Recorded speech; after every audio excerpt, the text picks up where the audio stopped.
Můžu ti vylejt svoje srdce, jenže nevím k čemu ti to bude, když se pořád díváš blbě na mě. Chtěl jsem jenom vyndat všechno, co mám v sobě, abych zapomněl na věci, které v životě jsem dělal špatně. Klečím na kolenou, volám Bože, pust mě běžet za rodinou, bez který můj život nemá šance na nic. Nevím, co mám udělat a kde mám vlastně bejt. Nemám nic a tak se ztrácím v tomhle světě zlejch. Hodně chyb, který posílily moje kroky, všechny ty uzle kolem krku promrhaný roky, všechny ty rady, co mě posunuly dál ven z řady. Nemůžu zapomenout na lidi, co byli tady, který mě nenechali topit se a hnali vejš. Děkuju za to, že tu byli, když jsem nevěděl, jak mám odejít sám před sebou, teď jen směr, který ukáže mi, co všechno teď bude fér.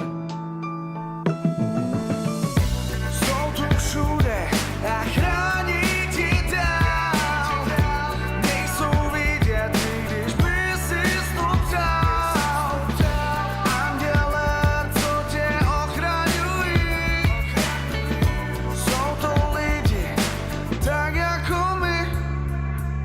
Znáš to, všechny city schovat na papír, pak jenom doufat, co se stane, až je objeví. Třeba nic, třeba všechno se to změní, život bude lepší než to hraní, na co není. Nevím, co se stane dneska, zítra ani pozejtří. Život mě učí mlčet, nechci končit v prokletí, i když nevím, co mě vlastně jednou zachrání. Žiju život a chci plnit svoje poslání. Snad to chápeš, máš ten dar, taky nebo ne. Jsou to ty chvíle, ze kterých ti tuče srdce, hej. Zvýšenej tep, všechno vařící jak tvoje krev. Je to pocit, láska, štěstí, ale už ne hněv. Tak to žij, všechny chvíle pohody jsou hezký. Všechno to jednou skončí dobře, hlavně bez starostí. Musíš to věřit a pak všechno těžký bude lehčí. Hlavně zůstat tomu oddanej, pak dobře skončíš.